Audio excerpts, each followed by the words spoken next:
Mummy जी, एक घर में दो बहू रह सकती तो दो माएँ क्यों नहीं। ईश्वर किसी को ऐसी विपत्ति ना दे, बताओ। इसलिए लोग कहते हैं एक बेटा होना बहुत ज़रूरी है। अरे कल को खुदा ना खास्ता अगर पति नहीं रहा तो बेटा तो सहारा बनेगा। बेचारी हमारी बड़ी समधन पूरी दुनिया में अकेली हो गई। उन्हें क्या मालूम था इतनी जल्दी पति का साथ छूट जाएगा। अब करें भी तो क्या करें, इतने बड़े शहर में अकेले जीवन बिताना पड़ेगा।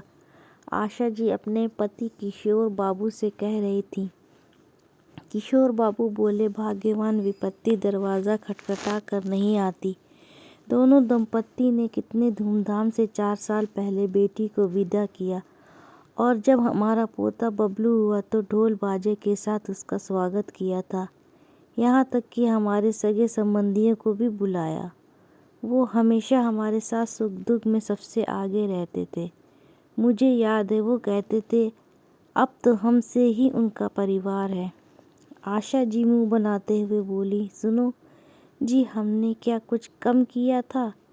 तीज त्योहार में फल और मिठाई हमेशा बिजी रहते थे।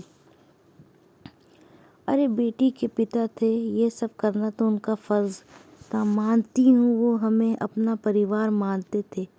अब देखिए बहू पिछले 1 महीने से मायके में है। अब इससे ज़्यादा हम उनके लिए क्या कर सकते हैं। आशा जी का बड़ा बेटा मुकेश दफ्तर के लिए निकलने लगा। तभी उधर से उनकी छोटी बहू नैना खाने का डब्बा लेकर आई और बोली, भैया ये आपके खाने का डब्बा। मुकेश बोला, मेरी वजह से 15 दिन से तुमने भी परेशानी हो रही है। नैना बोली, भैया ये कैसी बातें कर रहे हैं। मुझे तो इस घर में आए हुए 6 महीने ही हुए हैं और भाभी पूरे परिवार के लिए कितने साल से ये सब कर रही हैं। मेरा भी तो कुछ फ़र्ज़ बनता है। ये कहकर नैना वहाँ से चली गई।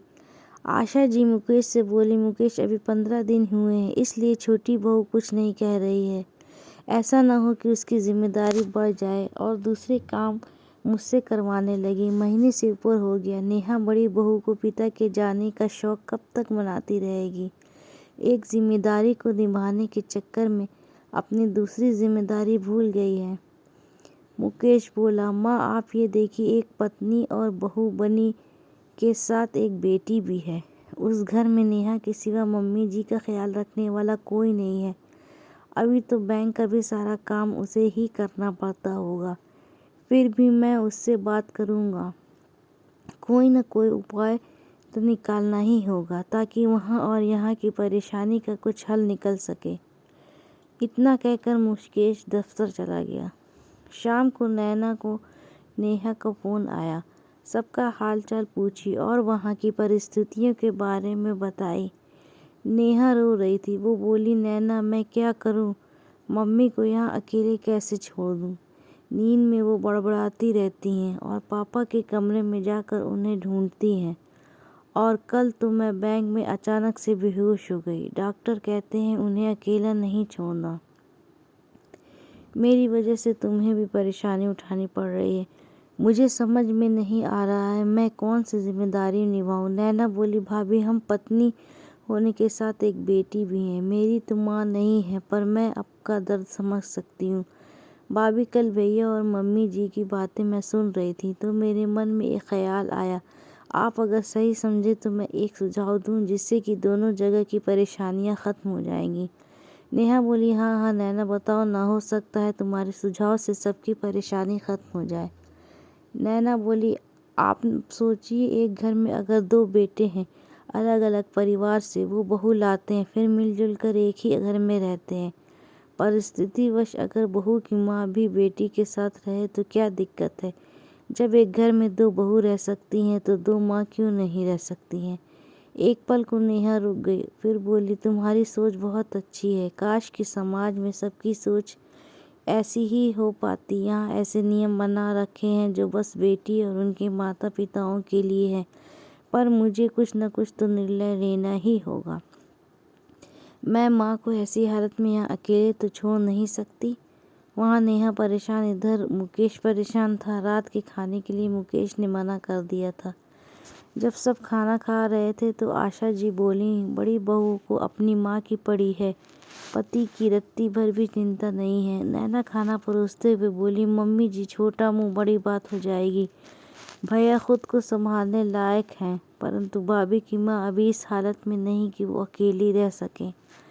आशा जी बोली, रहने दो बहू, अपनी जेठानी की ज़्यादा तरफदारी मत करो। ये दिक्कत तो अब साथ रहेगा तो क्या वो जीवन भर वहाँ रहेगी? माँ की आवाज़ सुनकर मुकेश आया और बोला, आप ये क्यों सोच रही हैं कि मैं परेशानियों के कारण खाना नहीं खाया? अरे मुझे भूख नहीं थी। ठीक है, आपकी खुशी के लिए एक रोटी खा लेता हूँ।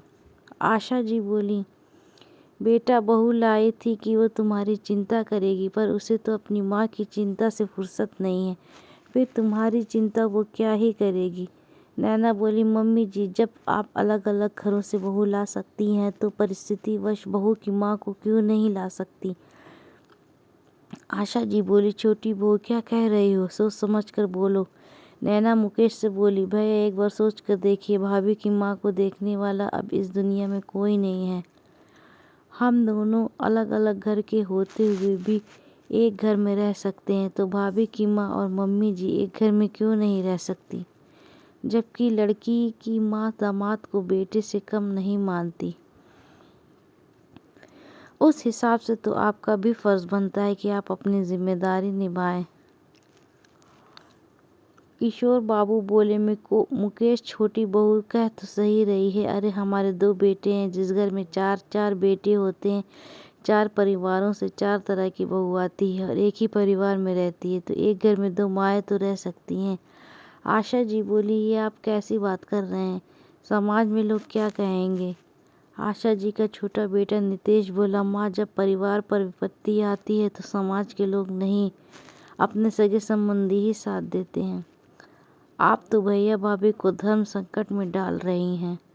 उधर भाभी बेटी होने का फ़र्ज़ निभाएंगी तो पत्नी और बहू होने का फ़र्ज़ नहीं निभा पाएंगी, तो क्या इन दोनों को जीवन भर इसी तरह अकेले देखना चाहती हैं? किशोर बाबू ने आशा जी को समझाया कि परिस्थिति ऐसी हो गई है कि हमें ये कदम उठाना ही पड़ेगा, वरना हमारे बेटे का पारिवारिक जीवन बिखर के रह जाएगा। सोचो, तुम्हारा पोता तुमसे दूर है, कल को वो तुमसे सवाल करेगा कि दादी, मेरी नानी की जगह अगर आप होती तो क्या तब भी मेरी माँ आपको छोड़ देती? फिर क्या जवाब दोगी? सब ने मिलकर आशा जी को समझाया। नैना आशा जी के पास आकर बोली, मम्मी जी, ईश्वर कभी किसी औरत को ऐसे दोराहे पर ला कर ना रखे।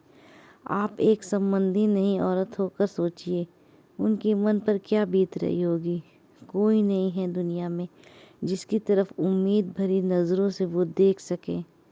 अगले दिन आशा जी मुकेश को बोली, बहुत दिन हुए बहू मायके में रह ली, अब तो कागजात और बैंक के काम भी ख़त्म हो चुके होंगे। मेरे पोते का स्कूल भी छूट रहा है। ऐसा करो, जाओ मेरे पोते बहू के साथ मेरी समधन को भी लेकर आओ। अब मेरे पोते को नानी और दादी दोनों का प्यार एक ही घर में मिलेगा। मुकेश ये सुनकर बहुत खुश हुआ और फ़ोन करके तुरंत नेहा को सारी बात बताया। नेहा की माँ ने आने से मना किया, फिर आशा जी ने फ़ोन करके उन्हें समझाया और बोली, अगर अपनी बेटी की गृहस्थी बसाने में उसकी मदद करना चाहती हैं तो आप यहाँ आकर रहिए। हम दोनों मिलकर इस परिवार को अपने अनुभवों से चलाएंगे।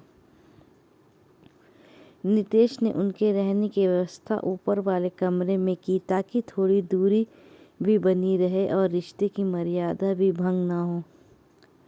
नेहा माँ और सास दोनों के प्रति अपना फ़र्ज़ निभाती थी, क्योंकि उसे देवरानी के रूप में एक ही घर में बहन का प्यार और साथ मिला।